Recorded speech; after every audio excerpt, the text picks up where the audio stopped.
হযরত রাসূল পাক সাল্লাল্লাহু আলাইহি ওয়াসাল্লাম ইরশাদ করেছেন, লা তুশরিক বিল্লাহি শাইয়ান ওয়া ইন কুতিলতা আও হুররিকতা ওয়া লা তুআক্কান্না ওয়ালিদাইকা ওয়া ইন আমারাকা আন তাখরুজা মিন আহলিকা ওয়া মালিক ওয়া লা তাতরুকান্না সালাতা মাকতুবাতান মুতাআম্মিদান فإن من ترك صلاة مكتوبة متعمدا فقد برئت منه ذمة الله ولا تشربن الخمر فإن رأس كل فاحشة وإياك والمعصية فإن بالمعصية حل سخط الله عز وجل وإياك والفرار من الزحف وإن هلك الناس وإذا أصاب الناس موتان وأنت فيهم فاثبت وانفق على عيالك من طولك ولا ترفع عنهم عصاك عذبا وأخفهم في الله।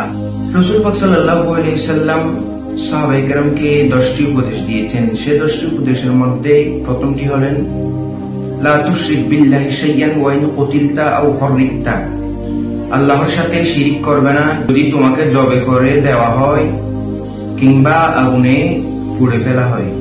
2 নম্বরটি হচ্ছেন ওয়ালা তুআক্কান্না ওয়ালিদাইকা, খবরদার বাবা মায়ের সাথে খারাপ আচরণ করবে না।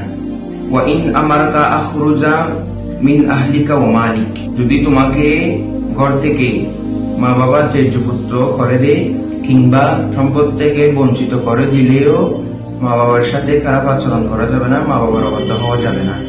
3 নম্বরটি হলেন ওয়ালা তাতরুকান্না সালাতা মাকতুবাতান মুতাআম্মিদান, ইচ্ছাকৃতভাবে নামাজ ছেড়ে দিবে না। যদি ইচ্ছাকৃতভাবে নামাজ ছেড়ে দাও ফাকাদ বারিয়াত মিনহু জিম্মাতুল্লাহ, যে ব্যক্তি ইচ্ছাকৃতভাবে নামাজ ছেড়ে দেয় সে আল্লাহর জিম্মা থেকে সরে যায়। 4 নম্বরটি হলেন ওয়ালা তাশরাবান্নাল খামরা ফাইন্নাহু কুল্লি রাসু ফাহিশাতিন, খবরদার শরাব পান করা যাবে না, কেননা এটি হারাম বস্তু। যে ব্যক্তির পেটের মধ্যে 1 ফোঁটা শরাব প্রবেশ করবে তার 40 দিন ইবাদত হবে না। 5 নম্বর নসিহা হচ্ছে ওয়াইয়াকা ওয়াল মাসিয়া, সকল গুনাহের কাছ থেকে বিরত থাকতে হবে, কেননা ফাইন্না বিল মাসিয়া হাল্লা সাখাতুল্লাহি আযজা ওয়া জাল্লা, গুনাহের কারণে আল্লাহর রাগ বাড়ি হয়ে যায়। রাসূল সাল্লাল্লাহু আলাইহি ওয়াসাল্লাম যে 6 নম্বর উপদেশ দিয়েছেন সেটি হলো ওয়াইয়াকা ওয়াল ফিরারা মিনাজ যুহফি, যুদ্ধের ময়দান থেকে পলায়ন করা যাবে না।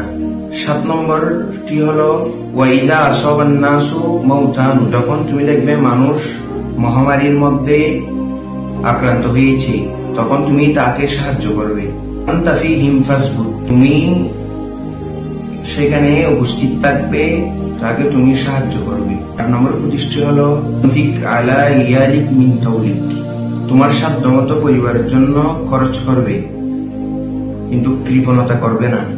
কৃপণতা বলতে তোমার পরিবারের মধ্যে তৈল লাগতেছে 2 লিটার, তুমি সেখানে যদি 1 লিটার নাও তাহলে সেটা কৃপণতা হবে।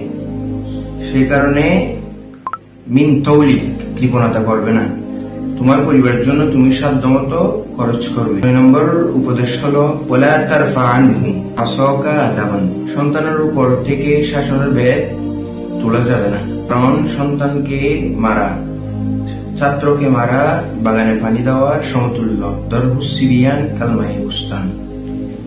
10 নম্বর উপদেশটি হলো ওয়া আখিফহুম ফিল্লাহ, সব সময় পরিবারের সদস্যকে আল্লাহর ভয় দেখাবে।